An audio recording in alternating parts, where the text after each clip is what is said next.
रूस और यूक्रेन युद्ध का सबसे खतरनाक पड़ाव।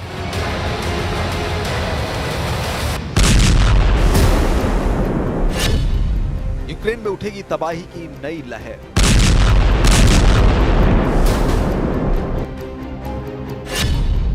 पुतिन की तैयारी अमेरिका और यूरोप पर भारी।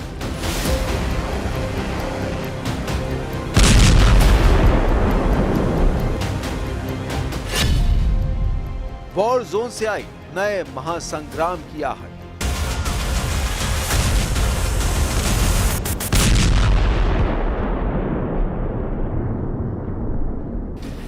रूस और यूक्रेन के बीच जंग अब उस पड़ाव पर पहुंच चुकी है जहां से वापसी का कोई रास्ता नहीं है।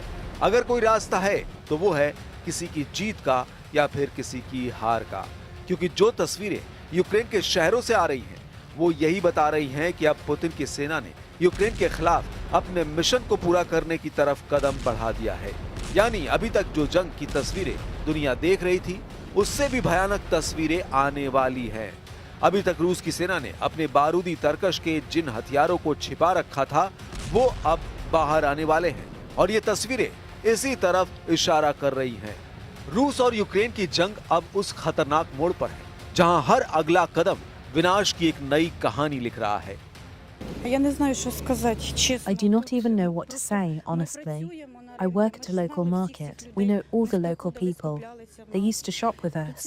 I have no words. All those children, we watched them as they grew in front of our eyes. It is so difficult, really tough. I have no words to describe it.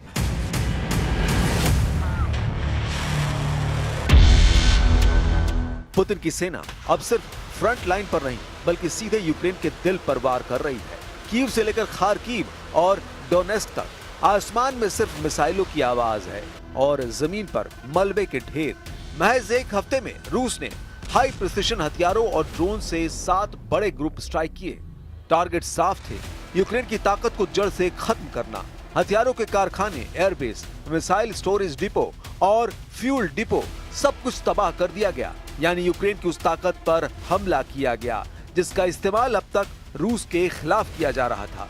इसी बीच रूस ने एक और बड़ा दावा किया है। रक्षा मंत्रालय के मुताबिक 23 से 29 अगस्त के बीच रूसी सेना ने डोनेस्क और निप्रोपेट्रोवस्क में 6 नई बस्तियों पर कब्जा कर लिया।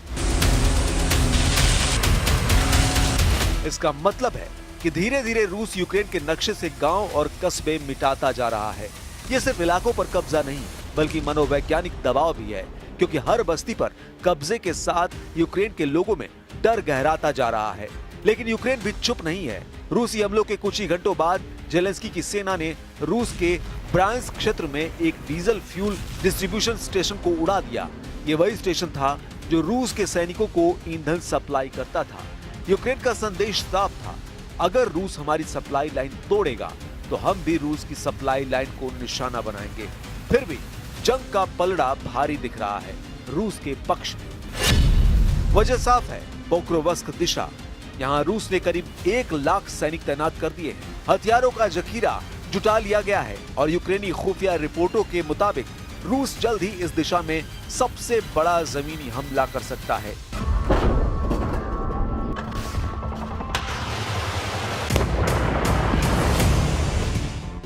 जेलेंस्की का दावा है कि फ्रंट लाइन ब्रॉडली कंट्रोल में है, लेकिन उनकी चिंता छिपी नहीं रह गई। उन्होंने खुद माना पोक्रोवस्क में हालात बेहद चुनौतीपूर्ण हैं। ये वही इलाका है जहां से अगर रूस आगे बढ़ता है तो यूक्रेन के पूर्वी मोर्चे की डिफेंस लाइन ध्वस्त हो सकती है। ये सब मिलकर उस तस्वीर को और साफ करते हैं जिसका अंदेशा दुनिया को पहले ही है कि ये जंग अब रुकने वाली नहीं।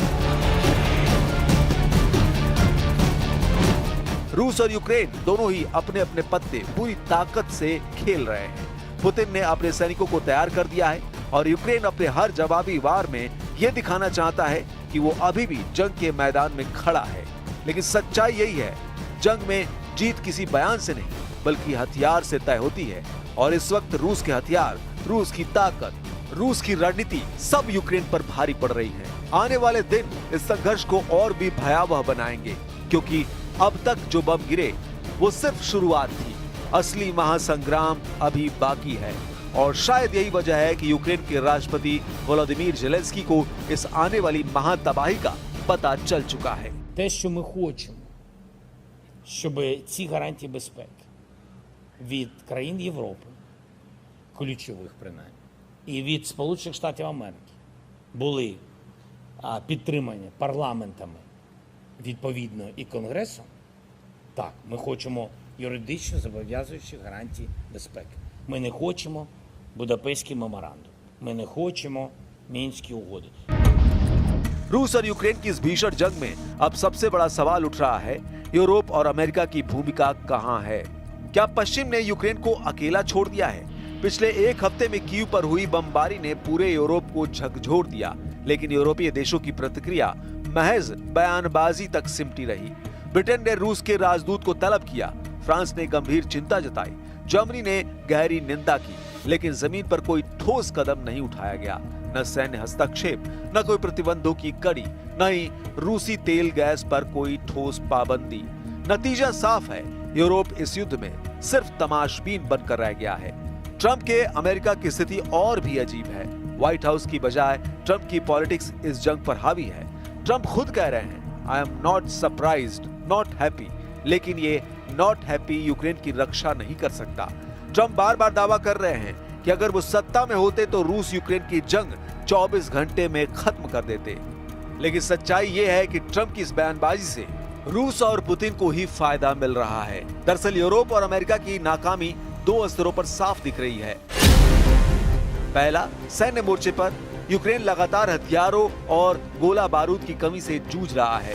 यूरोपीय देश वादा करते हैं, लेकिन डिलीवरी देर से होती है।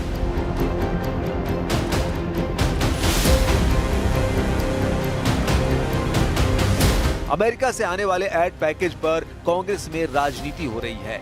यही वजह है कि ज़ेलेंस्की बार बार कानूनी सुरक्षा गारंटी की मांग कर रहे हैं।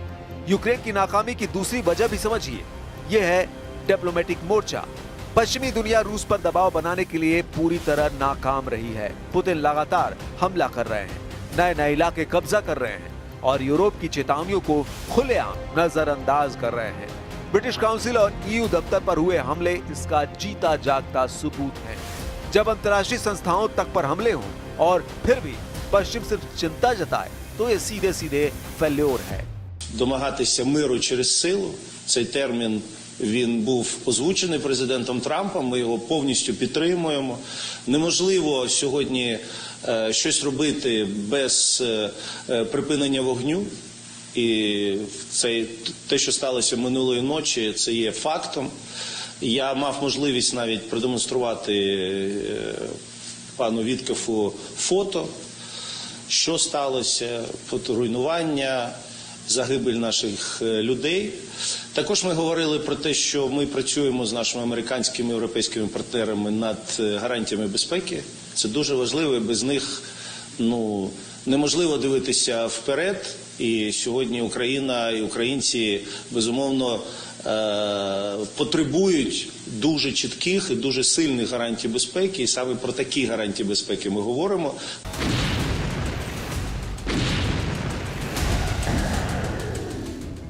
ट्रंप और यूरोप की ये कमजोरी रूस के लिए एक मौका है। पुतिन जानते हैं कि पश्चिम थक चुका है, अमेरिका अपनी राजनीति में उलझा है, यूरोप अपनी आंतरिक समस्याओं, इमिग्रेशन, इकोनॉमिक क्राइसिस और एनर्जी सिक्योरिटी से जूझ रहा है। ऐसे में अगर रूस यूक्रेन में और आगे बढ़ता है तो उसे रोकने वाला कोई नहीं होगा। यही वजह है कि आज दुनिया भर में नैरेटिव बन रहा है कि ट्रंप और यूरोप पूरी तरह फेल हैं।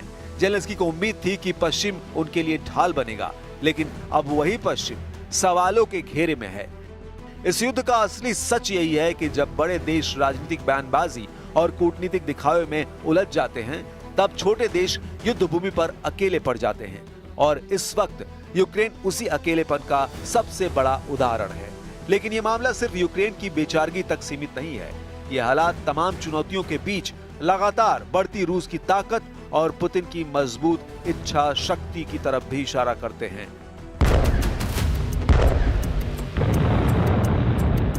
रूस यूक्रेन युद्ध के इस लंबे संघर्ष में एक सच्चाई अब साफ दिखाई दे रही है। पुतिन हर कदम सोच समझकर, रणनीति बनाकर और धैर्य से उठा रहे हैं। यही वजह है कि आज जंग के मोर्चे पर रूस का पलड़ा पहले से कहीं ज्यादा भारी है। पुतिन की सबसे बड़ी ताकत है उनका धैर्य और विजन। उन्होंने न तो युद्ध में जल्दबाजी दिखाई और न ही अपने संसाधनों को एक झटके में झोंक दिया, बल्कि उन्होंने यूक्रेन को धीरे धीरे थकाने की रणनीति अपनाई। एक तरफ रूस लगातार नई बस्तियों पर कब्जा कर रहा है, दूसरी तरफ वो अपनी ताकतवर मिलिट्री इंडस्ट्रियल मशीनरी को एक्टिव कर चुका है। रक्षा मंत्रालय की रिपोर्ट के मुताबिक सिर्फ पिछले 6 महीने में रूस ने मिसाइल और ड्रोन प्रोडक्शन में 40% तक की बढ़ोतरी कर दी है। इसका मतलब साफ है, जितना ज्यादा युद्ध लंबा चलेगा उतना रूस को फायदा होगा। यही वजह है कि पुतिन अब हर मामले में हाई प्रिसिशन हथियारों और ड्रोन का इस्तेमाल कर रहे हैं। दूसरी ताकत रूस की ऊर्जा राजनीति। यूरोप ने रूस से गैस और तेल खरीदना बंद करने की कोशिश की, लेकिन सच ये है कि रूस ने नए बाजार ढूंढ लिए। चीन, भारत और एशिया के कई देशों में रूसी ऊर्जा की खपत लगातार बढ़ रही है।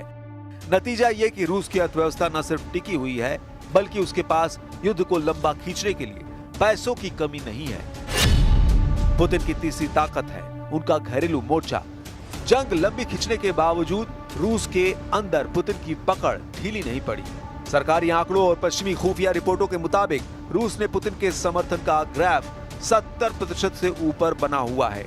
यही कारण है कि पुतिन अपने हर बड़े फैसले में बिना दबाव के आगे बढ़ पा रहे हैं।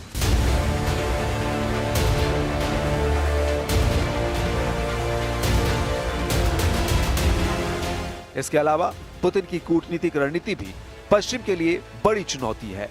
ब्रिक्स देशों से लेकर ग्लोबल साउथ तक रूस ने लगातार अपने लिए समर्थन जुटाया है। अफ्रीका, लैटिन अमेरिका और एशिया के कई देश रूस को एंटी वेस्ट ताकत के तौर पर देख रहे हैं। संयुक्त राष्ट्र में भले ही निंदा प्रस्ताव आते हों, लेकिन असल दुनिया में पुतिन को कूटनीतिक अकेलापन झेलना नहीं पड़ रहा। और अब चौथी और सबसे अहम ताकत फौजी जमावड़ा। यूक्रेन के राष्ट्रपति जेलेंस्की ने खुद स्वीकार किया है कि रूस ने पोक्रोवस्क दिशा में लगभग 1 लाख सैनिक तैनात कर दिए हैं। इसके साथ ही टैंकों, तोपों और मिसाइलों का विशाल भंडार तैयार है। इसका मतलब है कि आने वाले दिनों में रूस किसी भी वक्त सबसे बड़ा जमीनी हमला कर सकता है। इन सारी बातों को जोड़कर देखें तो तस्वीर साफ हो जाती है। पुतिन न तो थके हैं, न झुके हैं और न ही रुके हैं। वो युद्ध को अपनी शर्तों पर आगे बढ़ा रहे हैं। पश्चिम की कमजोरी और यूक्रेन की थकान ने उन्हें और मजबूत बना दिया है। यही कारण है कि आज की दुनिया में ये नैरेटिव मजबूती से उभर रहा है कि अब इस जंग का फैसला पुतिन के बम से होगा।